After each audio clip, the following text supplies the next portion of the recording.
Witamy w dzisiejszym odcinku, gdzie zaprezentujemy nóż SE3.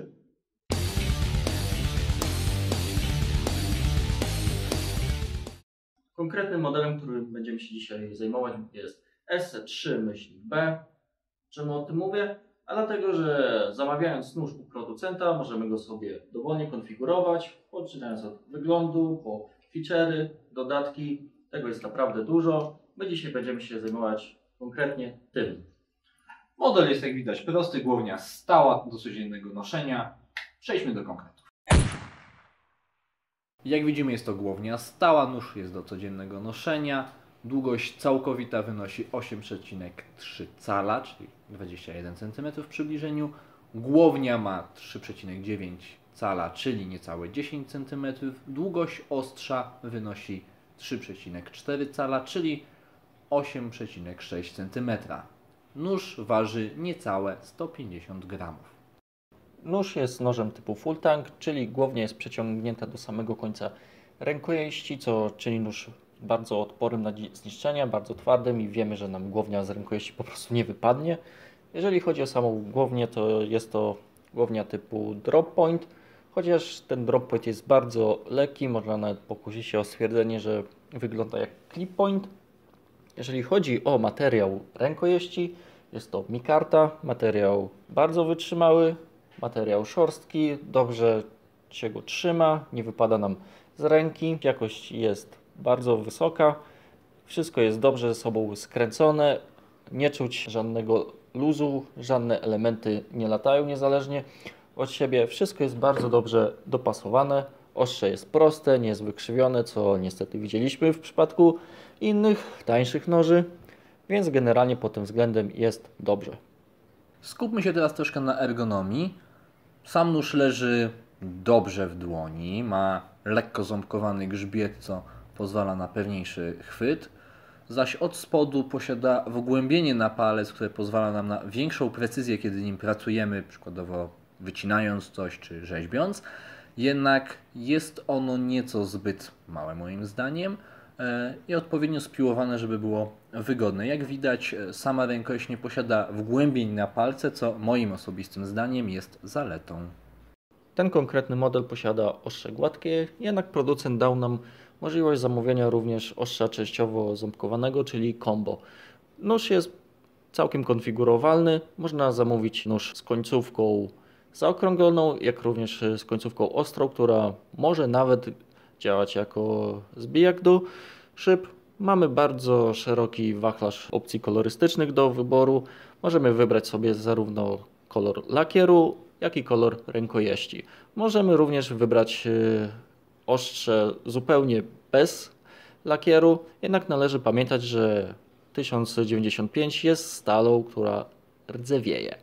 Jak widać, jest to konstrukcja full tank, przez co nóż jest bezpieczny, nie powinien się nam rozlecieć. Mam problem ze zbyt płytkim wcięciem na palec. Jak widać, mój wystaje, mogę się nim lekko przyciąć. Tak samo jak mogę się przyjąć pochwą, jeżeli będę ją nieuważnie to wszystko wciskał. Jeżeli zaś mówimy o samej pochwie, jest ona doskonale dopasowana, minimalne grzechotanie, które trzeba na siłę niemalże wymusić, nóż sam nie wypadnie. Zresztą budowa pochwy oraz fakt, że posiadamy 4 całkiem spore śruby powoduje to, że to wszystko się powinno dobrze trzymać, jest to zgrzane, więc nie będzie z tym problemów. Standardowo w zestawie z nożem dostajemy pochwę z Kydexu w kolorze przez nas wybranym. Również do pochwy jest dołączany klips, który można przyczepić z jednej lub z drugiej strony, tak żebyśmy mogli nosić nóż z tej strony, z której chcemy. Również dołączony jest troczek, żeby ktoś mógł sobie bez problemu przyczepić pochwę w jakiejś niestandardowej konfiguracji. Oprócz tego dostajemy instrukcję obsługi, która myślę, że jest mało potrzebna, ale miłe, że jest. Dostajemy również coś wielkości karty kredytowej, taką kartę z podstawowymi zasadami survivalu. Może się przyda, może nie. Również miło, że jest. Opcjonalnie, jeżeli troszeczkę dopłacimy, to w zestawie możemy dostać zaczep Cordura Mole. do którego możemy przyczepić pochwę razem z nożem, a sam zaczep przyczepić czy to do paska, czy do plecaka, czy do jakiegoś innego elementu. Pierwszym testem jest test cięcia liny. Pozwala nam on na określenie, jak nóż będzie się sprawował w warunkach bardziej outdoorowych. W przypadku Esse, jak widać, trzeba było użyć nieco większej siły, mimo iż nóż teoretycznie jest nożem przeznaczonym do noszenia w teren. Następny test to standardowy test cięcia kartki. Pozwala on nam na sprawdzenie ostrości ostrza w codziennym, najprostszym użytkowaniu. Jak widać, nie ma najmniejszych problemów z przecięciem zwykłej kartki papieru. I kolejny standardowy test cięcia kartonu, czyli sprawdzenie, jak nóż sobie radzi z nieco twardszym materiałem, który też spotykamy w codziennym życiu. Ostatni test spożywczy. W tym odcinku jest to pomidor, czyli czy używając tego noża możemy pokroić sobie pomidorka do sałatki lub na kanapkę. Kolejny przykład, czy nóż nadaje się do codziennego użytkowania. Mam ten nóż, jak widzimy, jest całkiem fajny. Specyfikacja techniczna była całkiem dobra. Ale co o tym generalnie myślisz ty?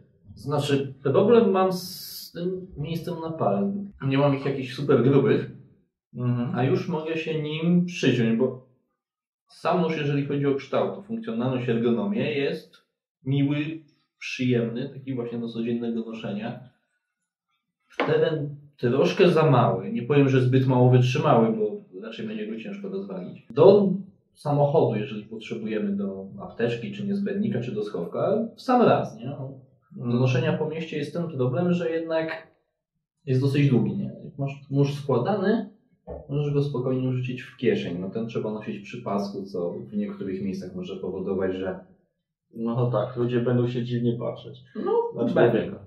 Ja generalnie go noszę przy pasku, no i ludzie czasem się dziwnie patrzą. Co do tego wcięcia, nie wiem, czy je było widać, czy może tak będzie widać, albo może i nie. Trudno powiedzieć, zobaczymy jak wyjdzie.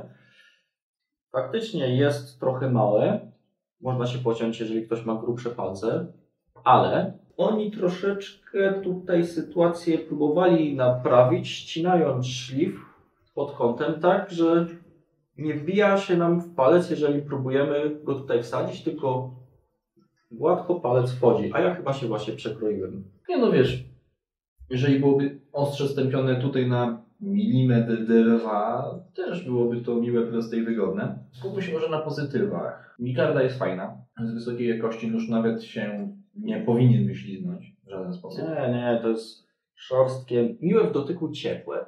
Przypomina drewno, prawdę mówiąc. I może to jest laminat. Tak, tylko że drewno zazwyczaj nam fruwa we wszystkie strony w ręku. Jest lekko profilowany miejscem na palec, więc z tym nie ma problemów. Jeśli chodzi o może nie wady, tylko cechy, które nie wszystkim się mogą spodobać, no to właśnie mikarda, która jak widać od minimalnej ilości wilgoci, potu z ręki troszkę zmienia kolor, no ale no, zawsze można wybrać sobie inne wykończenie rękojeści, to nie jest w żaden sposób problem. Może przybliżę tutaj troszeczkę, żeby było widać tą zmianę koloru. Aczkolwiek to też nie jest wielki problem, bo nie wygląda to jakoś źle.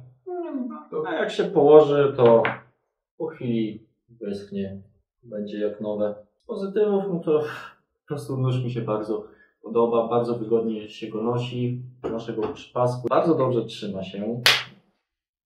Jest mocny, aczkolwiek nie strasznie mocny też, jak widziałem w kilku folderach, że nie da się go wsadzić za pasek, czyli do kieszeni, że się nie odpada.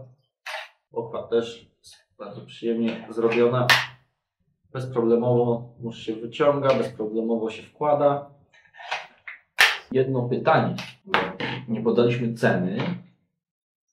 Pytanie, czy on jest wart swojej ceny, gdyż nie jest to najtańszy nóż, jaki posiadamy. Cena tego konkretnie modelu wynosi 550 zł. Czyli lekko licząc 500. 500, tak. Jeżeli byśmy dokupili dodatek, bordurę może, cena wzrosłaby, nie pamiętam o ile, ale a 100 czy 2 jakoś tak. No i wtedy nóż stałby się generalnie drogawy, moim zdaniem. Ale w tym momencie jest wart swojej ceny. Czuć, że jest to nóż porządny, jest całkiem ostry, całkiem przyjemny, miło się go używa.